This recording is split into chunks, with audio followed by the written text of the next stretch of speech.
Hello SSC পরীক্ষার্থী, আশা করি তোমরা সবাই ভালো আছো। তোমাদের ইংলিশ প্রথম পত্রের খুব সহজ একটা বিষয় হচ্ছে ফ্লোচার্ট, এবং এটা এমন একটা বিষয় যদি এটা পরীক্ষায় আসে তাহলে তোমরা ওখান থেকে 5-এ 5 খুব সহজে এখান থেকে তুলে নিতে পারো। তবে তোমরা যদি মনের ইচ্ছে মতো ফ্লোচার্টের বিষয়গুলো তুলে দাও এবং এখান থেকে নাম্বার আশা করো তাহলে সেটা হবে সবচেয়ে বড় ভুল। ফ্লোচার্টের কিছু নিয়ম আছে। ফ্লোচার্ট বলতে আসলে কি বোঝাচ্ছে এবং এটা আসলে কি ধরনের আনসার এক্সপেক্ট করে সেগুলো নিয়ে আমরা আজকে বিস্তারিত আলোচনা করব, এবং আমরা যত সব ধরনের টেকনিক আছে ফ্লোচার্টের সবচেয়ে বেশি নাম্বার পাওয়ার জন্য আমরা সব টেকনিকগুলো শিখব, এবং সর্বশেষ একটা আমরা প্র্যাকটিস করব, অর্থাৎ একটা প্যাসেজ থেকে কিভাবে আমরা ফ্লোচার্টের বিষয়গুলো ক্র্যাক করতে পারি সেটা আমরা সরাসরি একটা প্র্যাকটিস করব। সো দেরি না করে তাহলে চলো শুরু করা যাক। তোমরা অবশ্যই জানো ফ্লোচার্ট হচ্ছে ইংলিশ ফার্স্ট পেপারের একটা বিষয়। তো এই ইংলিশ ফার্স্ট পেপারের ফ্লোচার্ট বিষয়টিতে তোমরা ফুল নাম্বার পাওয়ার জন্য তোমাদেরকে 3টা বিষয় মনে রাখতে হবে। একটা হচ্ছে এই ফ্লোচার্ট লেখার ধাপ মনে রাখতে হবে, আরেকটা হচ্ছে কিছু নিয়ম, অর্থাৎ ফ্লোচার্ট লিখতে গেলে তোমাকে কিছু নিয়ম মেনটেন করতে হবে, এবং আর কিছু নিয়মের মধ্যে বলতে পারো এটা, আর কিছু তোমাকে গ্রামাটিক্যাল স্ট্রাকচারগুলো মনে রাখতে হবে, অর্থাৎ এখানে কী টাইপের গ্রামারগুলো আসতে পারে। তাহলে আমরা প্রথমত ধাপগুলো আগে দেখি। ফ্লোচার্ট লেখার সময় তোমাকে ফার্স্টে আগে কি করতে হবে, তোমাকে টেক্সটটা পড়তে হবে, অর্থাৎ প্যাসেজ যেটা দেওয়া থাকবে সেটা ভালো করে পড়তে হবে। ওটা যদি ভালো করে পড়তে না পারো তাহলে তুমি ফ্লোচার্টে কিছুই লিখতে পারবে না, তোমাকে এই জন্য প্যাসেজটা ভালো করে পড়তে হবে। এবং এরপরে রিলেটেড ওয়ার্ডসগুলো তোমাকে মার্ক করতে হবে। রিলেটেড ওয়ার্ডস বলতে কি বোঝাচ্ছি, তোমার ফ্লোচার্ট লেখার সময় প্রশ্নে কিন্তু বলে দেওয়া থাকবে showing this topic, highlighting this topic, অর্থাৎ একটা স্পেসিফিক টপিক দেওয়া থাকবে, ওই টপিক রিলেটেড যতগুলো ওয়ার্ড থাকবে সেগুলো আমরা ফার্স্টে মার্ক করব। এরপর আমরা কি করব, ওই মার্ক করা রিলেটেড ওয়ার্ডগুলোর উপর আমরা ফ্রেজ বানাবো। টোটাল কয়টা ফ্রেজ বানাবো, আমাদের প্রশ্নে যতটা প্রয়োজন হয়, সাধারণত ওখানে আমাদের 6টা লিখতে হয়, একটা দেওয়া থাকে, উইচ মিনস আমাদের আরও 5টা বানাইতে হয়। সুতরাং আমাদের যে রিলেটেড ওয়ার্ডগুলো আমরা মার্ক করব সেখান থেকে আমরা টোটাল 5টা ফ্রেজ অথবা শর্ট নোটস বানাবো, অর্থাৎ ফ্রেজ বানালে সেটাকে শর্ট নোটস বলা হয়। আমরা এরকম শর্ট নোটস অথবা ফ্রেজ বানাবো। আমরা দেখবো ফ্রেজ কীভাবে বানাতে হয়, সেটা নিয়ে ভয় পাওয়ার কারণ নেই। এবং এগুলো আমরা বক্সে, ফ্লো চার্টের মধ্যে যে বক্সগুলো থাকবে সেই বক্সগুলোতে লিখে ফেলবো। আশা করি ধাপগুলো বুঝতে পারছো, এবং আমরা এখন দেখি আসলে আমাদের এখানে কি কি নিয়মগুলো আছে। ফ্লো চার্ট লেখার এই 6টা নিয়ম মেনটেন করলেই কিন্তু তোমার মোটামুটি সব ধরনের নিয়ম মানা হয়ে যায়। সহজ হওয়ার সাথে আমরা এই 6টা নিয়ম একটু ভালোভাবে জানার চেষ্টা করবো, এবং এগুলোর বাইরে আসলে তেমন কিছুই নাই। তুমি জাস্ট এগুলো মনে রাখতে পারলে তোমার সম্পূর্ণ ফ্লো চার্ট তুমি খুব ভালোভাবে এবং পরিপূর্ণ আকারে লিখতে পারবা। প্রথম যে নিয়মটা ফ্লো চার্ট লেখার সেটা হচ্ছে তোমাকে ফ্রেজ লিখতে হবে। এখানে কোনো সেন্টেন্স ব্যবহার করা যাবে না। সেন্টেন্স বলতে এখানে সাবজেক্ট থাকবে, অক্সিলারি ভার্ব থাকবে, মেইন ভার্ব থাকবে, অবজেক্ট থাকবে, সেটা হচ্ছে সেন্টেন্স, কিন্তু ফ্রেজ হচ্ছে এর আলাদা। ফ্রেজ হচ্ছে কয়েকটা ওয়ার্ডের সমষ্টি হচ্ছে ফ্রেজ। এগুলো আমরা দেখব ফ্রেজ কীভাবে লিখতে পারি। এবং দ্বিতীয়ত হচ্ছে প্রশ্ন উল্লেখিত বিষয়টির উপরেই তোমাকে ফ্রেজ বানাতে হবে, আলাদা কোনো নন রিগার্ডিং কোনো বিষয় এখানে আনা যাবে না। তোমাকে বলতেছে মনে করো অ্যাক্টিভিটিস নিয়ে বলছে, অথবা অ্যাক্টিভিটিস নিয়ে তোমাকে ফ্রেজগুলা বা ফ্লো চার্টটা বানাইতে বলছে, তো তুমি এখানে অ্যাক্টিভিটিসের বাইরে অন্য কোনো কিছু নিয়ে আসতে পারবে না। তোমাকে ওই শোয়িং বা হাইলাইটিং যেটা বলে দেওয়া থাকবে, তুমি চিনবা কীভাবে, তাহলে এখানে প্রশ্নের মধ্যে বলে দেওয়া থাকবে শোয়িং অথবা হাইলাইটিং, এরপরে বিষয়টা যেটা দেওয়া থাকবে সেটার উপরে তোমাকে ফ্রেজগুলো বানাতে হবে। এরপর হচ্ছে এখানে কোনো ফুল স্টপ ইউজ করা যাবে না, অর্থাৎ আমরা একটা সেন্টেন্সের শেষে ফুল স্টপ বা পাংচুয়েশন মার্কগুলো ইউজ করি। এগুলো এখানে যেহেতু এগুলো ফ্রেজগুলোর ক্ষেত্রে সেগুলো ইউজ করা যাবে না। তাহলে মাথায় রাখতে হবে আমাদের ফ্লোচার্ট লেখার সময় কোনো ধরনের ফুল স্টপ অথবা পাংচুয়েশন মার্কগুলো ইউজ করা থেকে বিরত থাকতে হবে। এবং এরপর আমাদের 4 নম্বর যেটা আছে সেটা হচ্ছে ফ্লোচার্টগুলো লেখার সময় তোমাকে অবশ্যই কিছু বক্স করতে হবে, এবং এই বক্সগুলো হতে হবে আয়তাকার অথবা বর্গ আকৃতির বক্স। আয়তাকার মানে হচ্ছে 4টা বাহু থাকলে হবে, অর্থাৎ একটা বক্স করতে হবে যেটা আয়তাকার অথবা বর্গ আকৃতির হইতে পারে। এবং এরকম টোটাল বক্স থাকবে 6টা, একটা দেওয়া থাকবে এবং আর 5টা তোমাকে ওখানে লিখতে হবে। ধারাবাহিকতা বজায় রেখে তীর চিহ্ন দ্বারা লিখতে হবে। ধারাবাহিকতা বলতে তুমি ওখানে যদি 1 2 3 দেওয়া থাকে তাহলে তোমাকে ওভাবে 1 2 3 দিয়ে লিখতে হবে, এবং এখানে একটা তীর চিহ্ন তোমাকে ইউজ করতে হইতে পারে। আমরা এগুলো দেখবো তীর চিহ্নগুলো আসলে কীভাবে ইউজ করবো, একটা বক্সের পর আরেকটা বক্সে কীভাবে যাচ্ছে সেটা একটা তীর চিহ্নের মাধ্যমে নির্দেশ করে দেবো আর কি। এবং এরপরে তোমাকে গ্রামাটিক্যাল স্ট্রাকচারগুলো মেনটেন করতে হবে, অর্থাৎ এটা নাউন নাকি অ্যাডজেক্টিভ নাকি ভার্ব, এটা কী হিসেবে ইউজ হয়েছে, জিরান নাকি পার্টিসিপল, সেই সিস্টেমে তোমাকে গ্রামাটিক্যাল স্ট্রাকচারগুলো ইউজ করে ফ্লো চার্টের ফ্রেজগুলো বসাতে হবে। এখন তাহলে আমরা গ্রামাটিক্যাল স্ট্রাকচারগুলো দেখি, অর্থাৎ আমাদের এখানে ফ্রেজ হিসেবে অথবা শর্ট নোট হিসেবে ব্যবহার করার জন্য আমাদের কতগুলো গ্রামাটিক্যাল স্ট্রাকচার মেনটেন করে এগুলোকে ফ্রেজ অথবা শর্ট নোট বানাতে হয়। প্রথমত আমরা ব্যবহার করতে পারি জিরান, অর্থাৎ যখন তুমি ভার্ব দেখবা ওই ভার্বটাকে আইএনজি ফর্ম করবা, যেটাকে আমরা B4ও বলছি। ভার্বটাকে যখন আইএনজি ফর্ম করবা এবং এরপর অবজেক্ট অথবা অন্য অংশগুলো বসালেই সেটা হয়ে যায় একটা জিরান। সুতরাং জিরান বসিয়ে তুমি ফার্স্ট অফ অল একটা ফ্রেজ বানাতে পারো।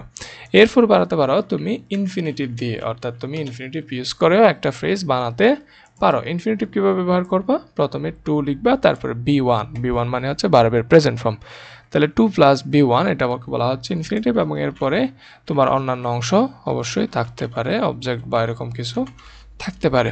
তারপরে তুমি ইউজ করতে পারো অ্যাডভার্বিয়াল ফ্রেজ। অ্যাডভার্বিয়াল ফ্রেজ বলতে এখানে কী বোঝাচ্ছে, এটা বেসিক্যালি ওই যে আমরা জিরান পড়ছিলাম ভার্বের আইএনজি ফর্ম এবং অবজেক্ট, এটার আগে যখন কোনো বাই যুক্ত হবে বা প্রিপোজিশন যুক্ত হবে তখন সেটাকে আমরা বলছি অ্যাডভার্বিয়াল ফ্রেজ। তাহলে এই অ্যাডভার্বিয়াল ফ্রেজ দিয়ে আমাদের ফ্রেজগুলো গঠন হইতে পারে, যেগুলো আমরা ফ্লো চার্টে ইউজ করতে পারবো। তারপর ব্যবহার হতে পারে পারফেক্ট পার্টিসিপল। এই জিনিসটাকে বলা হচ্ছে পারফেক্ট পার্টিসিপল, যেটার স্ট্রাকচার হচ্ছে, আমি এখানে যেটার স্ট্রাকচার হচ্ছে ফার্স্টে হ্যাভিং থাকবে, তারপরে থাকবে হচ্ছে V3, তারপর অবজেক্ট বা অন্যান্য অংশ। তাহলে হ্যাভিং প্লাস V3 থাকলে সেটাকে আমরা বলছি পারফেক্ট পার্টিসিপল, এবং এটা দিয়ে আমরা ফ্রেজ বানাতে পারি এবং এটা ফ্লো চার্টে লিখতে পারি। তারপর থাকতে পারে পাস্ট পার্টিসিপল, এটা আসলে নাউন সহ হইতে পারে, নাউন ছাড়াও হইতে পারে। তাহলে এই জন্য আমরা নাউনটাকে ব্র্যাকেটে রাখছি। নাউন সহ হলে ফার্স্টে নাউন থাকবে, তারপর V3 বসবে, এরপর অবজেক্ট বসবে। অথবা নাউন ছাড়াও যদি হয়, আমরা যদি এখানে নাউন তুলে নিই তাও কিন্তু এটা একটা কি হবে, ফ্রেজ বা পাস্ট পার্টিসিপল হবে। তাহলে পাস্ট পার্টিসিপল কীভাবে গঠিত হয়, এই যে V3 প্লাস অবজেক্ট বা অন্যান্য অংশ। এরপর আর কিছু অংশ থাকে যেগুলোর মাধ্যমে আমরা ফ্লোচার্ট গঠন করতে পারি, যেগুলোও ফ্রেজ। দেখো, একটা সেন্টেন্স যখন গঠন হবে তখন সাধারণত আমরা টেন্সের স্ট্রাকচার অনুযায়ী লিখতে পারি। আমরা জানি কোনো টেন্স গঠন হওয়ার সময় প্রথমে সাবজেক্ট বসে, কোনো একটা টেন্স অথবা সেন্টেন্স গঠন হওয়ার সময় প্রথমে সাবজেক্ট বসে, এরপর অক্সিলারি ভার্ব বসে, তারপর ভার্ব বসে, তারপর অবজেক্ট অথবা এক্সটেনশনগুলো বসে। কিন্তু একটা ফ্রেজ গঠন হওয়ার সময় তোমাকে স্ট্রাকচারটা একটু ভিন্ন হতে পারে, এটা মাথায় রাখতে হবে। যেমন আমরা একটা ফ্রেজ গঠন সাবজেক্ট দিয়েও একটা ফ্রেজ গঠন করতে পারি। মনে করো সাবজেক্ট আছে, যদি এটাকে সাবজেক্ট বলা ঠিক হবে না, ফ্রেজের মধ্যে এগুলো সবগুলোই একটা ওয়ার্ড একটা স্ট্রাকচারে বসে এটা ফ্রেজ হয়। তাহলে সাবজেক্টের পরে আমরা অক্সিলারি ভার্বগুলো বসাই না, ফ্রেজ অক্সিলারি ভার্ব ইউজ হয় না, এবং এরপরে ভার্ব ইউজ হয়। এবং এই ভার্বটা হয়তো পাস্ট পার্টিসিপল হইতে পারে, যেটাকে আমরা V3 বলছি, অথবা এটা হইতে পারে প্রেজেন্ট পার্টিসিপল হইতে পারে, যেটাকে আমরা B4 বলছি। তাহলে এগুলোর মাধ্যমে আমরা একটা ফ্রেজ গঠন করতে পারি। এরপর অবজেক্টও থাকতে পারে। তাহলে নিচেরটাকে আমরা বলছি ফ্রেজ এবং উপরটাকে আমরা বলছি একটা সেন্টেন্স। তাহলে এই যে আমরা 6 নম্বরে যে স্ট্রাকচারটা দিলাম, নাউন প্লাস V3 B4, এরকম যখন দেখবা নাউনের পরে অর্থাৎ সাবজেক্টের পরে যখন V3 B4 অথবা আইএনজি ফর্ম দেখবা, তখন এটা একটা ফ্রেজ হিসেবে গণ্য হবে। তাহলে এটা এই স্ট্রাকচারগুলো তোমাদেরকে অবশ্যই মাথায় রাখতে হবে ফ্লো চার্টের ফ্রেজ অথবা শর্ট নোটসগুলো বানানোর সময়। তাহলে এখন দেখা যাক একটা টোটাল প্যাসেজ অথবা টেক্সট থেকে আমরা কীভাবে ফ্লো চার্টের জন্য আমাদের যে শর্ট নোটস অথবা ফ্রেজগুলো লাগবে সেগুলো কীভাবে বের করতে পারি। এটা দেখার আগে আমাদের আসলে একটা প্রশ্নটা দেখা দরকার, প্রশ্ন আসলে কী চেয়েছে। যেমন আমরা এখানে শোয়িং অথবা হাইলাইটিং দিয়ে টপিকটা বের করতে পারি, ওই টপিক অনুযায়ী আমরা ফ্রেজগুলো আসলে এখান থেকে প্যাসেজ থেকে বের করব।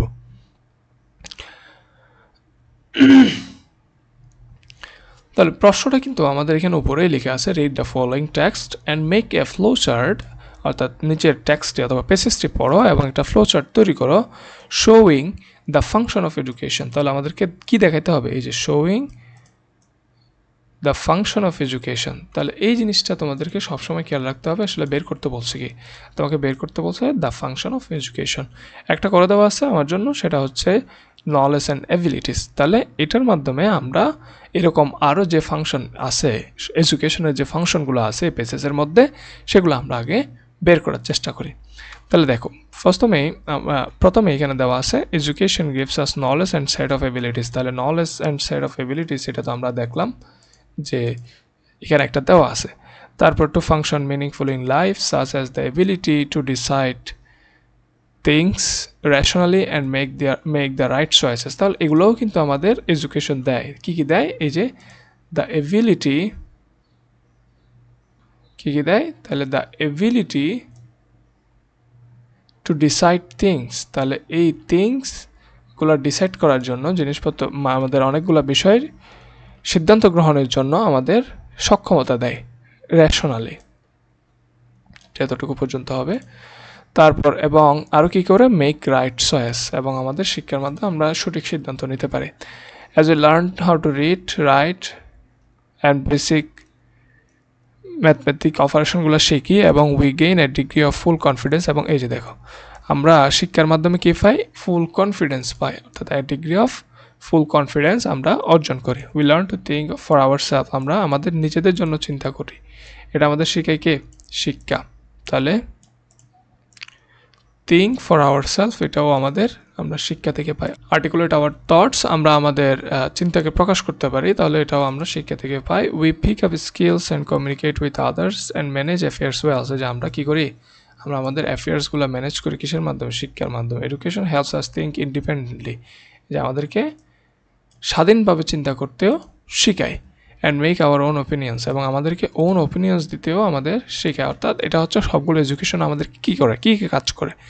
As you know more about the world, we appreciate good things it offers us, but also become critical and deviation and value importance. এটা হচ্ছে এগুলো আমাদের শেখা। We appreciate the good things it offers us, but also become critical of the deviation from the values it imparts and the rise of hatred or conflict that follows. The first thing education does is to give us awareness. তাহলে এটা কি করে? আমাদেরকে awareness দেয় about ourselves, আমাদের সম্পর্কে আমাদের কি দেয়? awareness দেয়, which leads to development of our personality, which আমাদেরকে কি করে আবার? যেটি আমাদেরকে আমাদের ব্যক্তিত্বের উন্নতির দিকে নিয়ে যায়। As we begin to school, we feel the need to belong the class and make friends, and we expand our belonging include, আচ্ছা এগুলা। Education thus prepares every child to become active member of community। তাহলে এই যে active member of community, এটাও আমাদেরকে শেখায়, শিক্ষা আমাদের শেখায় অ্যাক্টিভ মেম্বার অফ কমিউনিটি। আমরা আসলে শব্দগুলো এখানে কী কী শব্দ আছে সেগুলোকে বের করছি, এরপর আমরা ফ্রেজ বানাবো। আমরা দাফের সময় দেখলাম আগে আমাদের শব্দগুলো মার্ক করতে হবে। And work for its welfare, education it's believe release a potential in our inner strengths. তাহলে দেখো এখানে আমাদের পটেন্সিয়াল এবং ইনার স্ট্রেংথসগুলো কী করে? রিলিজ করে কে? এডুকেশন বা শিক্ষা।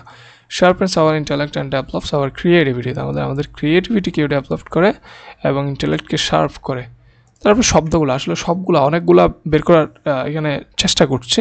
আমরা এতগুলো লাগবে না, আমাদের জাস্ট 5টা হলে হয়ে যাবে। এটা জাস্ট তোমাদেরকে দেখানোর জন্য আমি আসলে কীভাবে এগুলো মার্ক করতে পারো সেটা দেখাচ্ছি। As we are taught to reason well and find solution to the problems of life and become productive members of our society, তাহলে আমাদের কী বানায়? প্রোডাক্টিভ মেম্বার্স অফ সোসাইটি, এটা বানায়। Education by definition is progressive and liberal, teaching us to respect human diversity, তাহলে আমাদের কী শেখায়? Respect human diversity, culture and religious differences, সবগুলো একসাথে মার্ক করে ফেলি, যেগুলো আমাদেরকে শেখায়। If all of us practice this values in life, যদি আমরা সবাই এই ভ্যালুগুলো প্র্যাকটিস করি তাহলে becomes much saviour place. Education fosters critical thinking, তাই যে দেখো ক্রিটিক্যাল থিঙ্কিংগুলো কী করে? ফস্টার করে। And provide a set of competencies, তাহলে আমাদেরকে কী করে? Provide set of competencies, life skill দেয়, যেগুলো আমাদেরকে কী করে? enables us to become competitive even in the most challenging circumstances. Education teaches us to appreciate beauty and bounties, তাহলে আমরা এটাও বলতে পারি আমাদেরকে কী শেখায়? Education two appreciate beauties and bounties of the nature. তাহলে আমরা দাগাই ফেললাম, আমরা অনেকগুলো দাগাইলাম, এগুলো কিন্তু তোমাদের প্রয়োজন নেই। তোমরা জাস্ট এখান থেকে পরীক্ষার হলে, যেহেতু পেসেজটা হয়তো তোমাদের পড়া থাকতে পারে, নাও পড়া থাকতে পারে, যদি পড়া থাকে তাহলে তো ভালো, আর যদি না পড়া থাকে তাহলে তোমরা ফার্স্ট আগে একবার স্ক্যান করে ফেলবা, জাস্ট একটু রিড থ্রু করে ফেলবা, যে পুরাটা একবার জাস্ট পড়ে নিবা। এরপর আবার ওখান থেকে কিওয়ার্ডগুলো তোমরা মার্ক করে নেবে, ছোটো করে পেন্সিল দিয়ে মার্ক করে রাখতে পারো বা যে কোনোভাবে তোমরা এটা মার্ক করে নিতে পারো। তাহলে মার্ক করে নিলে এরপর এখন তুমি এগুলাকে ফ্রেজ বানানো স্টার্ট করবা। আমরা অলরেডি কয়েকটা করে রাখছি, দেখো এখানে দেখো self confidence and awareness about our self. এটার আগে জানা দরকার তোমার আসলে এই নলেজ অ্যান্ড এবিলিটিস এটা কোন স্ট্রাকচার আছে। আমরা কিন্তু বলছিলাম যে আমাদের স্ট্রাকচারগুলো মেনটেন করতে হবে। নলেজ অ্যান্ড এবিলিটিস এগুলো হচ্ছে নাউন, সুতরাং আমাদের এখানে নাউনের মাধ্যমে আছে। বি3টা নাই, এটা শুধু নাউনই ইউজ হয়েছে, সুতরাং আমাদের নাউন ইউজ করতে হবে। এবং তোমাদেরকে আরেকটা জিনিস বলে রাখি, এই যে আমরা জিরান বলছি, এই জিরানও কিন্তু একটা নাউন। জিরান তখনই হয় যখন একটা ভার্ব আইএনজি যুক্ত হয়ে এটা নাউনের মতো কাজ করে, উইচ মিনস যেটাকে আমরা জিরান বলছি is also a noun as well. সুতরাং এগুলো তোমাদেরকে একটু খেয়াল রাখতে হবে। সুতরাং এখানে যেহেতু নলেজ অ্যান্ড এবিলিটিস এগুলো হচ্ছে একটা নাউন, সেই কারণে আমরা এরপরে বসাতে পারি self confidence and awareness about our self. এটা কোত্থেকে পাইছি, এই যে দেখো ডিগ্রি অফ সেলফ কনফিডেন্স, এটাকে আমরা একটা কী করলাম, ডিগ্রি অফ সেলফ কনফিডেন্স, এখানে একটা আমরা ফ্লো চার্ট বানালাম ডিগ্রি অফ সেলফ কনফিডেন্স। তাহলে আমরা এখানে লিখছি কি সেলফ কনফিডেন্স অ্যান্ড অ্যাওয়ারনেস হবে এখানে একটা, and awareness about our selfs, এবং independent thinking and own opinion. এই যে আমরা দেখছিলাম এখানে ইন্ডিপেন্ডেন্ট থিঙ্ক ইন্ডিপেন্ডেন্টলি এবং মেক আওয়ার ওন ওপিনিয়ন্স। তাহলে এই দুইটা মিলে আমরা একটা বানালাম যে ইন্ডিপেন্ডেন্ট থিঙ্কিং। দেখো আমরা এইটা ইন্ডিপেন্ডেন্ট থিঙ্কিং আগে নিয়ে আসছি কেন, এই থিঙ্কিংটাকে নাউন বানানোর জন্য। এখানে থিঙ্কিংটা কিন্তু নাউন হিসেবে কাজ করছে, চিন্তা ভাবনা মাথায় রাখতে হবে। এটা কিন্তু ভার্বের মতো নাই, এখানে কিন্তু এখানে ছিল এটা ভার্ব থিঙ্ক ইন্ডিপেন্ডেন্টলি ছিল অ্যাডভার্ব, কিন্তু এটাকে আমরা যেহেতু নাউন বানাবো সেই কারণে ইন্ডিপেন্ডেন্ট থিঙ্কিং এটা এভাবে করতে হয়েছে। এবং ওন ওপিনিয়ন একটা নাউন। তাহলে এই যে নলেজ অ্যান্ড অ্যাবিলিটিসের সাথে ম্যাচ করে আমরা এই জিনিসগুলো বানানোর চেষ্টা করছি। তারপর হচ্ছে community involvement and inner strength. তাহলে এখানে আমরা লিখতে পারি অ্যান্ড ইনার স্ট্রেংথ। তাহলে দেখো এই কমিউনিটি ইনভলভমেন্টটা করতে গিয়ে আসছে, এই যে এখানে লেখা আছে যে active member of the community. এখানে বোঝাচ্ছে তুমি ওই কমিউনিটির সাথে ইনভলভ থাকবা। এবং এরপরে আছে ইনার স্ট্রেংথসগুলো আমাদের কী দেয়, এডুকেশন দিয়ে দেয়। তাহলে এই দুইটা মিলে আমরা একটা কী বানালাম, ফ্রেজ বানালাম, নাউন ফ্রেজ। তারপর হচ্ছে ক্রিয়েটিভিটি অ্যান্ড লাইফ স্কিল। তাহলে এডুকেশন আমাদেরকে ক্রিয়েটিভিটিকে ফস্টার করে এবং লাইফ স্কিলসগুলো দেয়।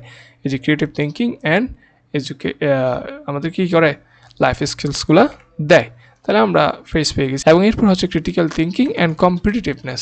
তাহলে এখান থেকেও আমরা ফ্রেজগুলো কোত্থেকে পাইছি, ক্রিটিক্যাল থিঙ্কিং, এই যে আমাদের এখানে আছে ক্রিটিক্যাল থিঙ্কিং অ্যান্ড আরটা কী বলছি, আরটা হচ্ছে কম্পিটিটিভনেস। এই যে আমরা কম্পিটেন্সিফাই সাইড অফ কম্পিটেন্সিফাই সেগুলোকে আমরা নাউন করে কি বানাইছি, ক্রিটিক্যাল থিঙ্কিং অ্যান্ড কম্পিটিটিভনেস। আমরা যে একটা সবসময় প্রতিযোগিতামূলক হয়ে ওঠে সেটা আমরা এখান থেকে বুঝতে পারি। তাহলে আশা করি তোমরা বুঝতে পারছো একটা ফ্লোচার্ট কীভাবে লিখবে। এখন এখানে দেখো, খেয়াল করো, আমি কিন্তু এখানে নাম্বারগুলো দিই নাই।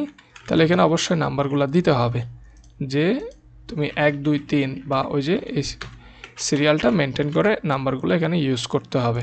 তোমরা ঠিক হুবহু এভাবে লিখবা। আমি তোমাদেরকে কীভাবে লিখবা এক্স্যাক্টলি ওইটা দেখানোর জন্য এই জিনিসটা এভাবে করছি। তোমরা answer to the question number 2 দিয়ে, এটা 2 নাম্বার কোয়েশ্চেন আসতে পারে, সেই কারণে তোমরা এখানে answer to the question number 2 দিয়ে এভাবে বক্স করে এরকম আয়তক্ষেত্র করে, এবং এখানে দেখো একটা তীর চিহ্ন দিচ্ছি। এটা হুবহু তোমাকে এভাবে করতে হবে এরকম না, জাস্ট একটা মার্ক করবা যে এটা এখান থেকে এদিকে আসছে। এবং এভাবেই তোমরা একটা ফ্লোচার্ট তৈরি করতে পারো। এভাবে যদি তৈরি করো, আশা করা যায় তুমি ধরে নিতে পারো এখানে তোমার নাম্বার কাটার কোনো সুযোগ নেই। এখানে 5 নাম্বার, তুমি নতুন যে 5টা লিখবা এই 5টার জন্য কিন্তু তোমাকে 5 নাম্বার দিবে। এবং সবগুলো যদি তুমি ওই স্ট্রাকচারটা মেনটেন করে এবং কী চাইছে সেরকম সম্পর্কিত বিষয় নিয়ে লিখতে পারো, তাহলে কিন্তু তোমাকে 5-এ 5 দেওয়ার বাধ্য। সুতরাং আশা করছি তোমরা বুঝতে পারছো। এরপর যদি তোমাদের কোনো ধরনের কোয়েশ্চেন থাকে, please let me no in the comment box, এবং অল দ্য বেস্ট।